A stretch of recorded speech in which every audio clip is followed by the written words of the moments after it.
প্রিয় শিক্ষার্থীরা, আশা করি সবাই ভালো আছেন। আজকে আমরা উচ্চতর গণিত বইয়ের তৃতীয় অধ্যায় জ্যামিতি নিয়ে কিছু আলোচনা করব।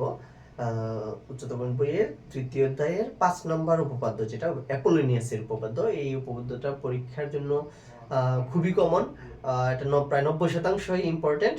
তো এই উপপাদ্য আজকে আমরা বুঝবো। তবে এই উপপাদ্যটা বোঝার আগে আমাদের এর আগের যে দুইটা উপপাদ্য, অর্থাৎ 3 নম্বর উপপাদ্য এবং 4 নম্বর উপপাদ্য, মানে একটা হচ্ছে স্থূলকোণী ত্রিভুজের উপপাদ্য আর একটা হচ্ছে সূক্ষ্মকোণী ত্রিভুজের উপপাদ্য, এই দুইটা উপপাদ্য যদি আমরা শিখে নিতে পারি, তাহলে এই দুইটা উপপাদ্যকে সমন্বয় করে আমরা অ্যাপোলোনিয়াসের উপপাদ্যটা খুব সহজেই আনসার করতে পারবো। তো আজকে আমরা এই অ্যাপোলোনিয়াসের উপপাদ্য শেখার জন্য যে উপপাদ্যটা শিখে নিতে হয়, মানে 3 নম্বর উপপাদ্য, সেটা নিয়ে একটু আলোচনা করব। তো 3 নম্বর উপপাদ্যটা বলা হয়েছে কি, একটা স্থূলকোণী ত্রিভুজ যার বিপরীত বাহুর উপর অঙ্কিত বর্গক্ষেত্রের ক্ষেত্রফল তার সন্নিহিত দুটি বাহুর উপর অঙ্কিত বর্গক্ষেত্রের ক্ষেত্রফল এবং ভূমি ও লম্ব বিক্ষেপের দ্বিগুণের সমষ্টির সমান। একটু বড় করে এইভাবে লেখা আছে, এত কঠিন করে আমরা মানে করব না, একটু চেষ্টা করব খুব সহজে এটা বুঝে নেওয়ার। আচ্ছা, প্রথমত বলা হয়েছে একটা স্থূলকোণী ত্রিভুজ। স্থূলকোণী ত্রিভুজটা কি আসলে? স্থূলকোণী ত্রিভুজটা হচ্ছে কি, যে ত্রিভুজের একটা কোণ স্থূলকোণ, সেটা হচ্ছে স্থূলকোণী ত্রিভুজ। স্থূলকোণটা কি, 90 ডিগ্রি থেকে, যে কোণের পরিমাণ 90 ডিগ্রি থেকে বেশি কিন্তু 180 ডিগ্রি থেকে কম। এখানে এই একটা ত্রিভুজ যার নাম হচ্ছে এসিবি, যার সিটা হচ্ছে স্থূলকোণ। স্থূলকোণ বলা হয়েছে কি, স্থূলকোণী ত্রিভুজের বিপরীত বাহুর উপর অঙ্কিত বর্গক্ষেত্রের ক্ষেত্রফল। এই যে সি এর বিপরীত বাহু হচ্ছে এবি, মানে এটা হচ্ছে বিপরীত বাহু। বিপরীত বাহুর উপর অঙ্কিত বর্গক্ষেত্রের ক্ষেত্রফল অপর দুটি সন্নিহিত বাহুর উপর অঙ্কিত বর্গক্ষেত্রের ক্ষেত্রফলের সমষ্টি। মানে এটা হচ্ছে বিপরীত বাহু। আর সন্নিহিত বাহুটা কি, আমরা যে কোণটা কি করলাম, যে কোণটাকে আমরা নিলাম, মানে সি কোণটাকে নিলাম, সি কোণের যে বিপরীত দুই পাশে যে দুইটা বাহু, এই দুইটা বাহুকে একে অন্যের সন্নিহিত বাহু বলা হয়। একটা হচ্ছে এসি স্কয়ার আর একটা হচ্ছে বিসি স্কয়ার। তাহলে বিপরীত বাহু স্কয়ার সমান সন্নিহিত বাহু, মানে প্রথম সন্নিহিত বাহু স্কয়ার যোগ, এই যে প্রথম সন্নিহিত হচ্ছে কি এসি স্কয়ার, দ্বিতীয় সন্নিহিত বাহু, এটা হচ্ছে দ্বিতীয় সন্নিহিত বাহু স্কয়ার যোগ 2 গুণ ভূমি।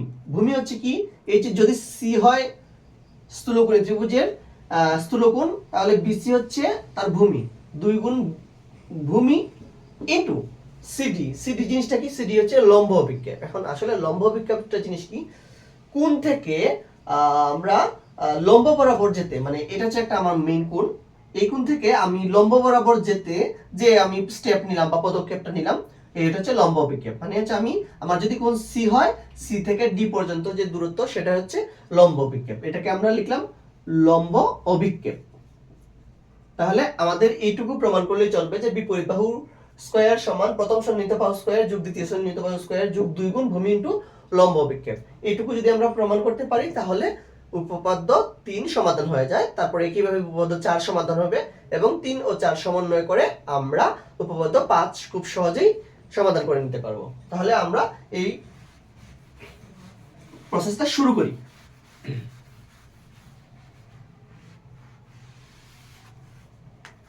প্রথমে চিত্রটা এঁকে নিলাম।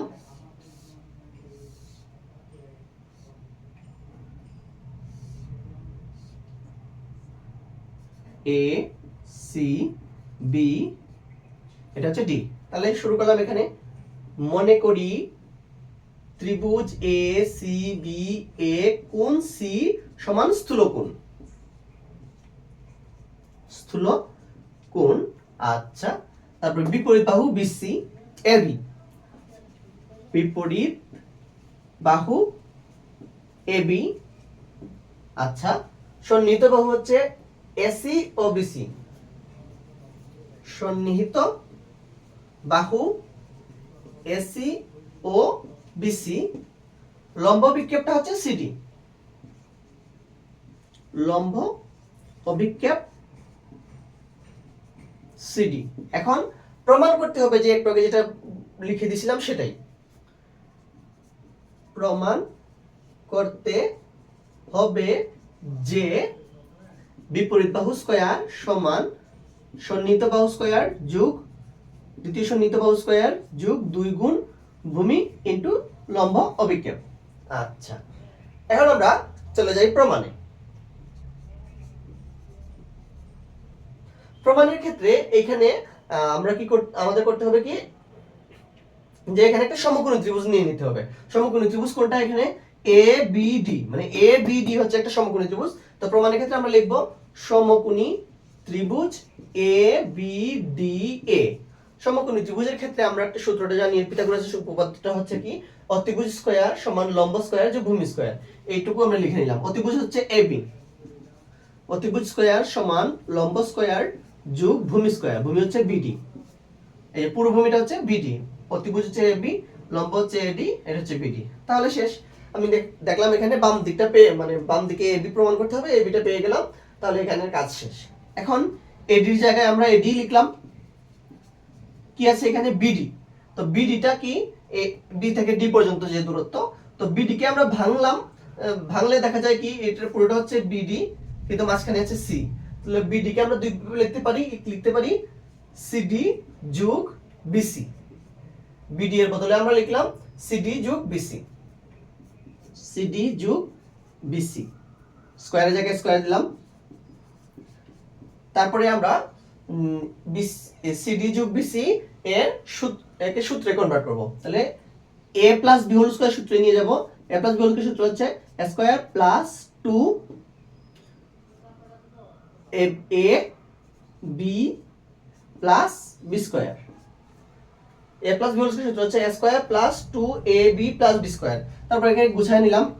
এখন দেখলাম কি ad যোগ cd, মানে এখানে কি আছে ad যোগ cd, ad যোগ cd সমান কি হবে ac, ac স্কয়ার।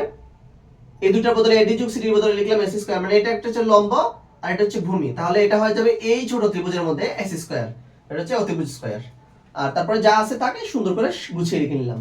তারপরে লিখলাম bc স্কয়ার, তারপরে 2 সাজায় লিখলাম bc ইনটু cd, প্রমাণিত। এটা হচ্ছে উপপাদ্য 3। আমরা এরপরে উপপাদ্য 4 নাম্বারটা বুঝে নিব, তারপরে 4, 3 এবং 4 সমন্বয় করে উপপাদ্য 5টা আমরা খুব সহজে, মানে 5 অর্থাৎ অ্যাপোলোনিয়াসের উপপাদ্য খুব সহজেই আমরা आंसर করতে পারবো।